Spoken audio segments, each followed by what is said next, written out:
So how's things with yourself?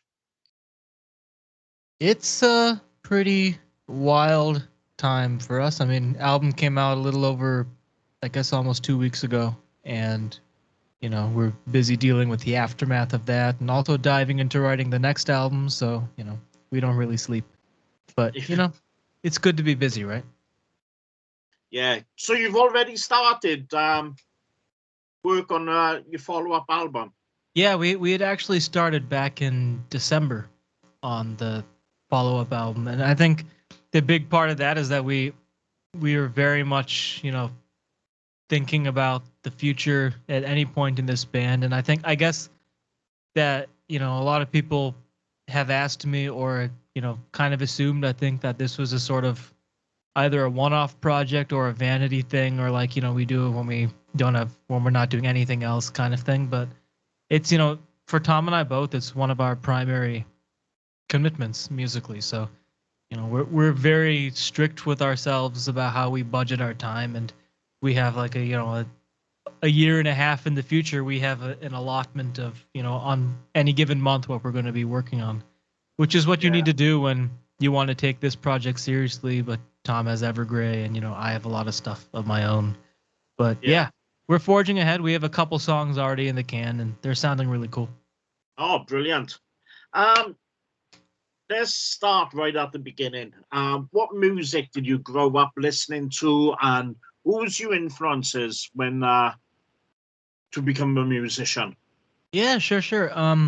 I started studying piano when I was 5 years old or so. I took serious lessons for about a decade, and then I studied in conservatory as well. I kind of moved over from classical piano to jazz piano and film scoring at the time, but I have that kind of nerdy music background, I guess. I was studying classical music exclusively until I was maybe 13 years old or so, at which point the kind of progressive rock revolution hit my brain and ruined me forever, I guess. But whether it's like stuff like Pink Floyd or Rush or onto Dream Theater, it was first these kind of bands that captivated me, the bands that had a lot of ambition in their songwriting, and Yeah. whether they were technical musicians or not, I was really captivated by the ambition. And I was used to long form music because I was used to listening to a 40-minute symphony. And Yeah. so the idea of like a concept album or 2112 or any of these kind of long form pieces was comfortable to me. And then I Yeah. kind of went from there, and I retroactively discovered the stuff that for most people, it's a gateway. Like, for instance, most people, Iron Maiden and Metallica are Yeah. gateways. And I went back to them after already discovering Dream Theater and Opeth and Porcupine Tree, because I had to come back and really appreciate the heaviness once I was, into the Yeah. atmosphere and the mood and everything. So it's always been mood first for me, emotion first. And I Yeah. guess you can hear that in Silent Skies, that we're both really interested in the darkness and the mood and the Yeah. melancholy, before anything else. Well, that's the one thing about classical music. It's a very fine edge between heavy metal and classical music. It's although the instruments are slightly different, it's if you could take one or the other and it would sound the same. Yeah, If you know what I mean? there is a kinship. I mean, there are some big differences. Like, for instance, a lot of classical music plays with much lighter and more uplifting things than heavy Yeah. metal normally does. Like if you listen to a Mozart symphony, for instance, there's going to be a lot more moments of joy and frivolity than you'll ever Yeah. get in metal. But as far as like the emphasis on technical excellence and intricacy and not being afraid to take chances with structure and writing longer, more Yeah. ambitious pieces, as well as some of the darkness, and there's some incredibly melancholic music within classical music. So I Yeah. definitely think there is an overlap, and I think that's why a lot of metal fans have embraced us, because I think the idea of metal fans listening to non-metal music and it's speaking to them is not a new thing. Most metal fans are open to listening to other types of music as long as it speaks to them. Oh, definitely. I've always said, when people have asked me what makes a good song, the one thing I always say is write the song on a acoustic guitar, because if it sounds brilliant on acoustic, when you put distortion and all that, it's just going to elevate it.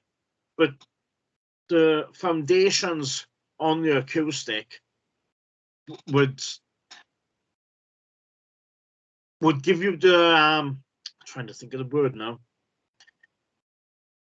It will. I can't think of the word. It'd make it better in so many words. Sure, yeah. No, I know what you're saying. And Tom and I, we approach songwriting in much the same way, because it's not really an acoustic guitar very often for us. It's normally the piano, but we'll start with like just a piano on a vocal, and we'll make the song really strong, and we'll kind of solidify the arrangement and the verse choruses and the chords and the melodies.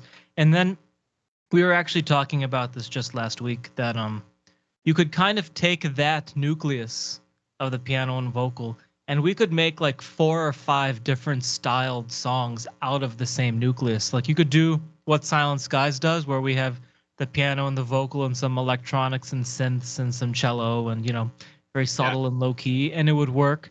We could throw a bunch of like modern pop synths on it, and it could make a modern pop song, like, I don't know, Avicii or Calvin Harris or something.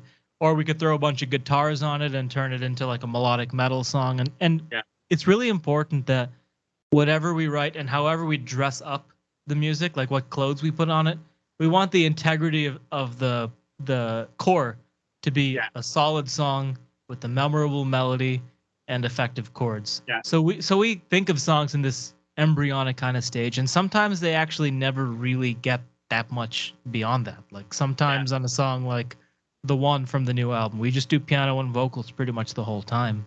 And then on the song after that, on the album Leaving, we have a full wall of, Moog synthesizer and everything. But I agree with you. It's got to start with the strong core. Yeah, that's the word I was trying to find of the song, because if you can sit there, play a guitar acoustically, as you're saying with the piano, but then when you start putting in the effects, it's still the same song. It's just right. You've just beefed it up in so many words, but you can always strip it back, and it'll still sound.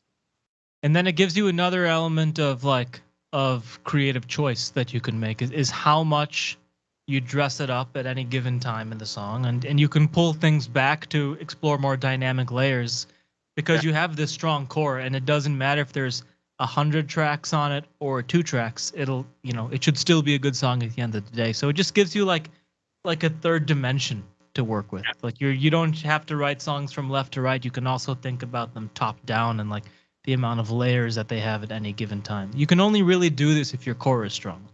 Otherwise, you would be left with nothing if you took all the layers away. Yeah. No, that's the one thing which I took when I reviewed the album. It's a beautiful album. Thank you. And to be honest, I was when I get all the albums sent to me and things like that, and I look at it and I think, right, this has come from Napalm Records.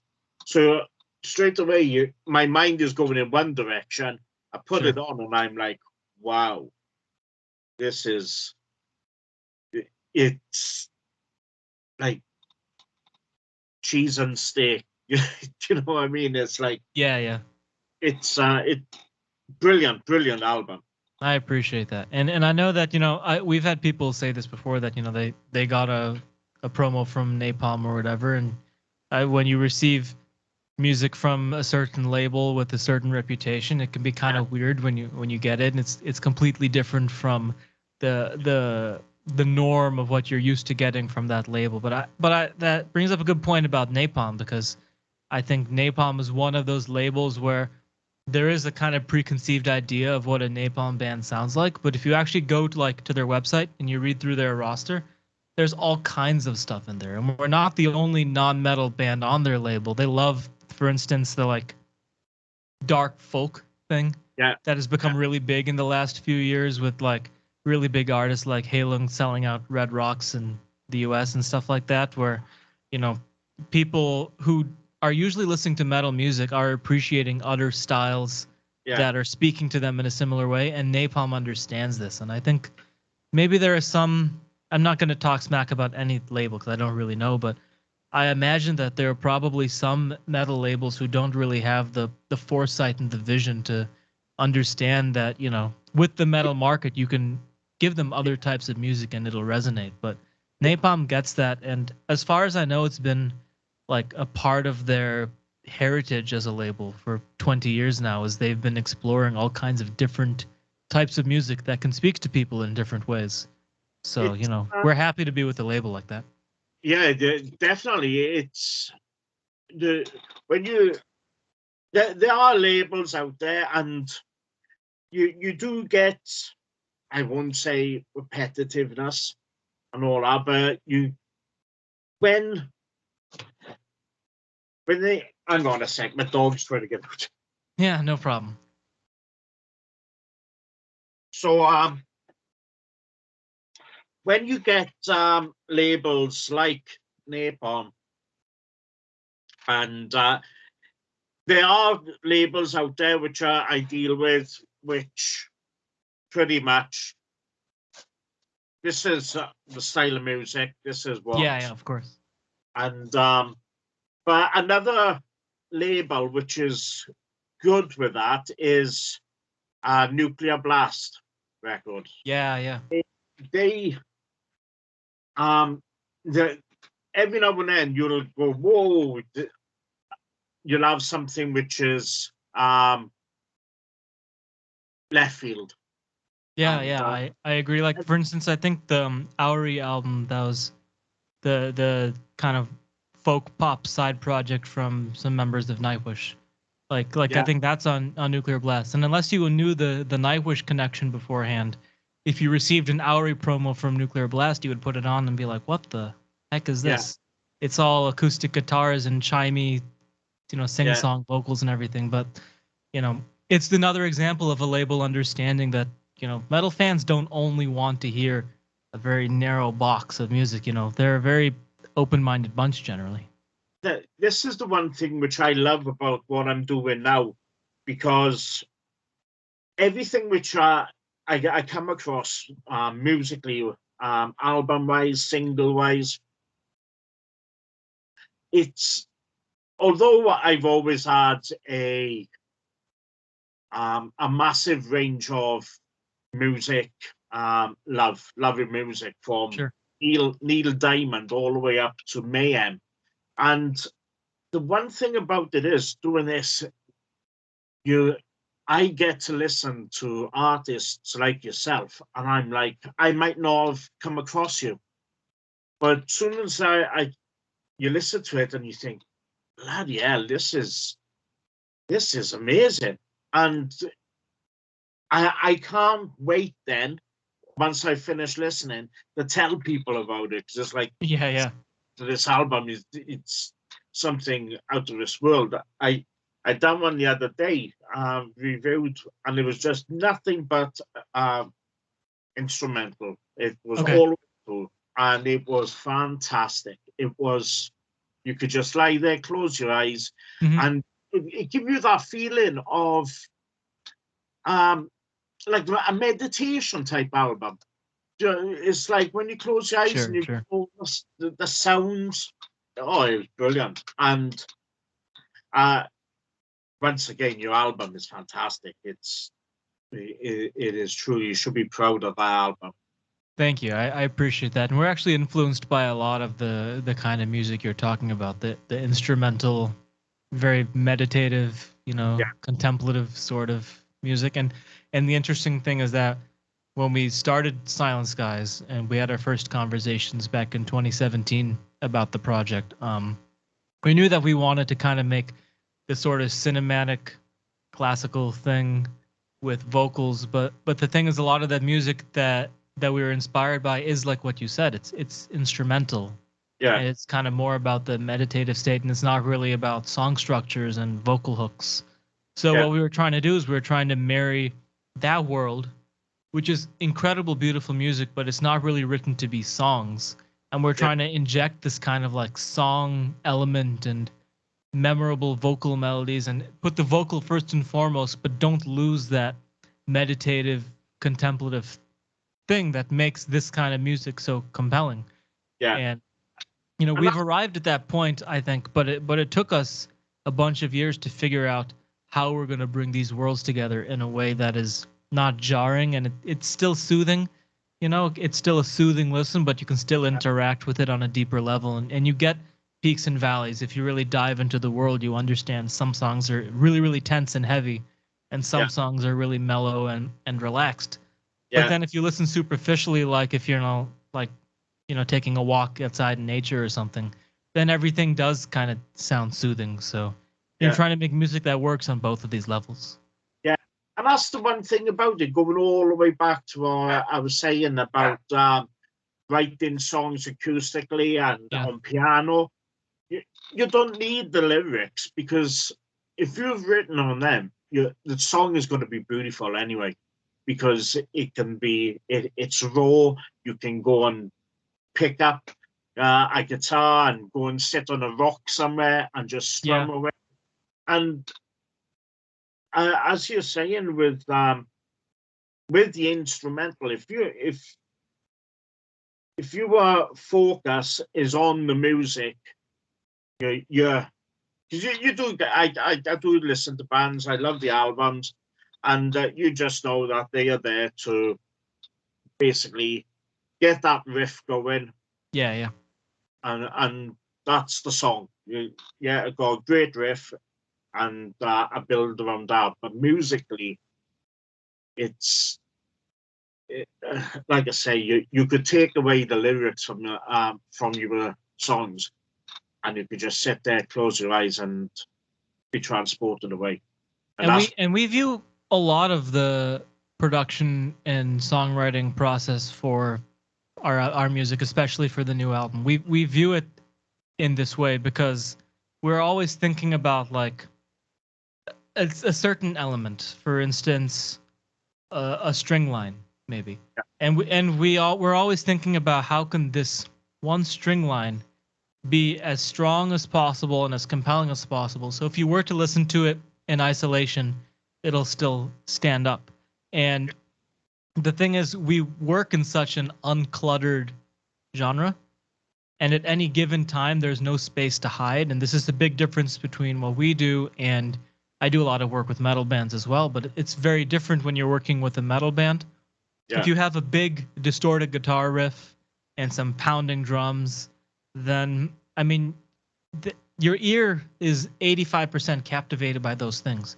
And any other things that happen, you can kind of get away with them being a little bit less exceptional because it's covered up by all the other stuff. And when we're making Silent Skies music, if you do one cello part or one analog synth line, people are going to hear that in all of its glory or not glory, depending on to what degree you refine it. So we have to go through this process of making sure that every single track in the arrangement, every single small, minute detail sounds as amazing as possible on its own. And then what that means is that you can kind of go through this fun exercise of taking the entire session and muting certain parts, and like maybe I'll only listen to like the synth parts on a song, or I'll only listen to the piano, or I'll only listen to the vocal by itself, just an a cappella performance. And all of these things should sound good and complete by themselves. Because we have so little room to hide, every element has to be strong. I think that's one thing that separates for me the process of writing for Silent Skies versus writing for a metal band.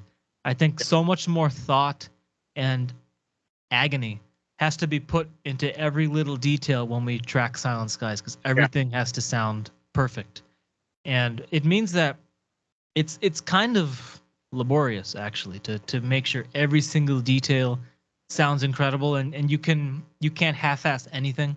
You have to do everything with your full commitment and with this like obsessive eye for detail.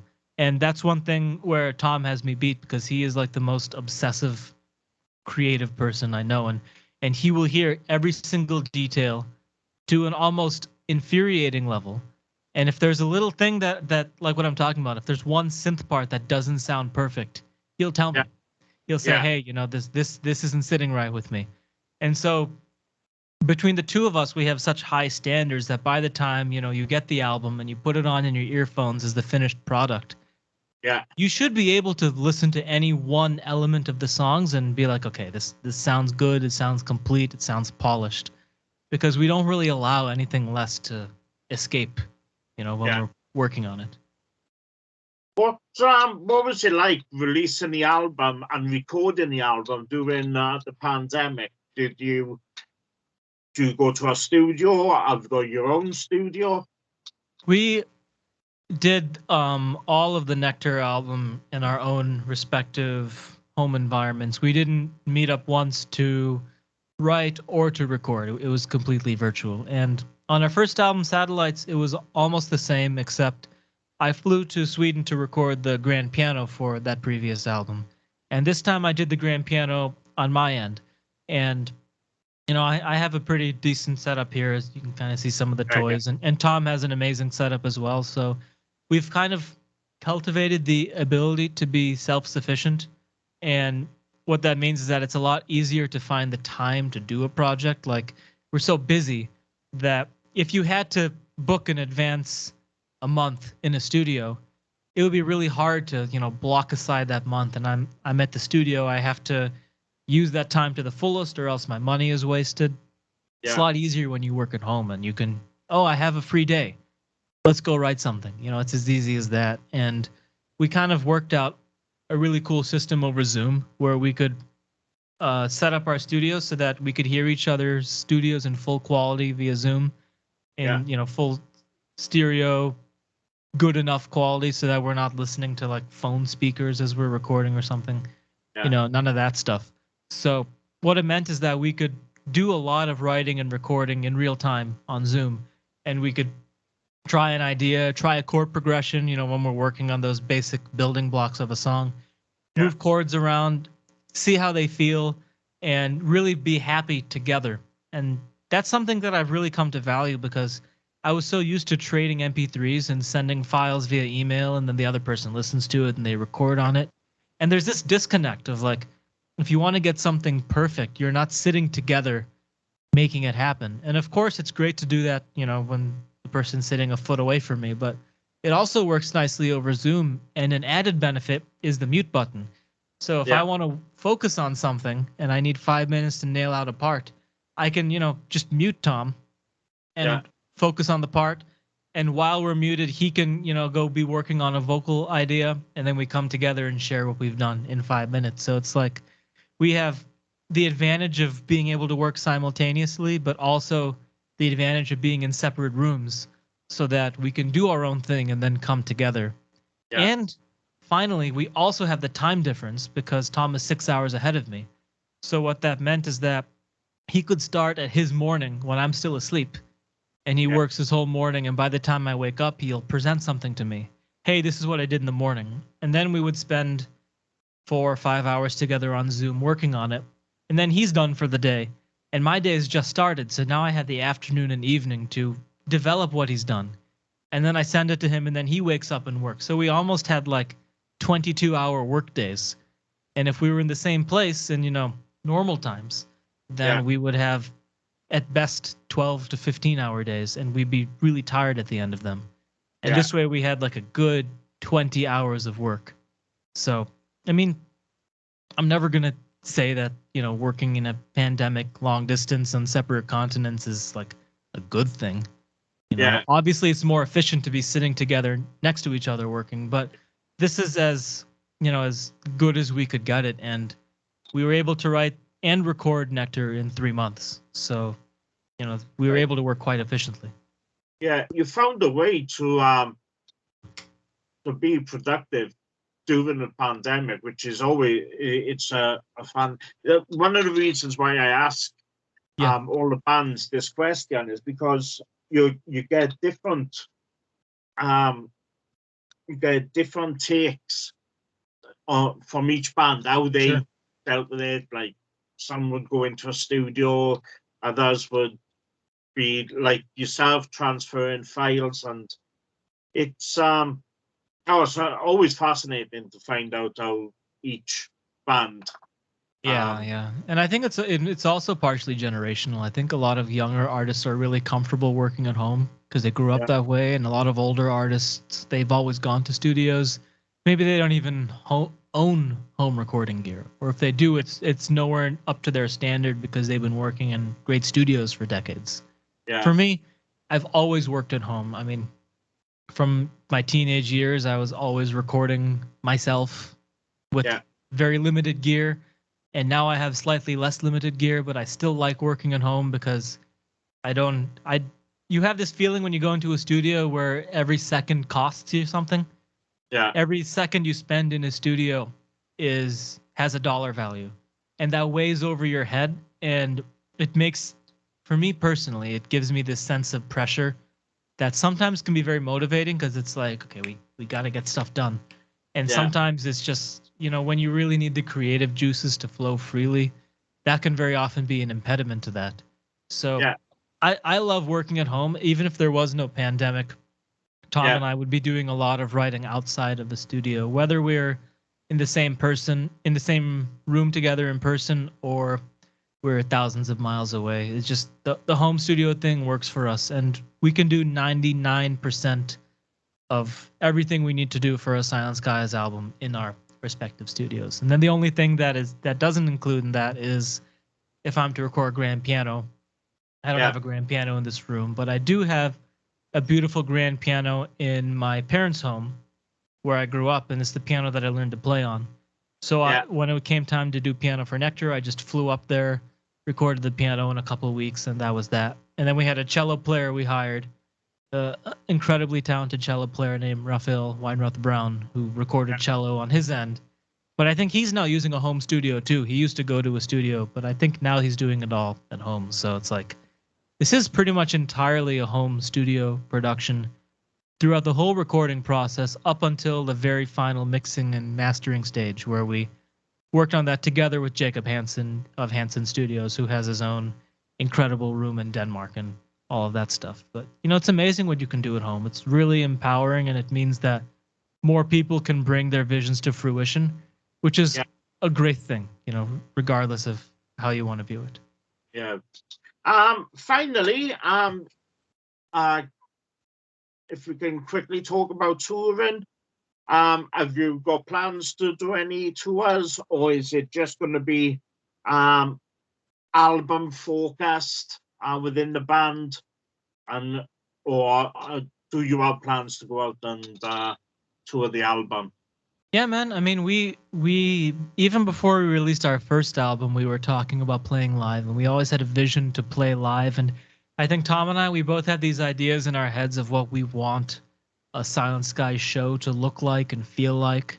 So we want it to happen. The thing is, we want it to happen in the right way.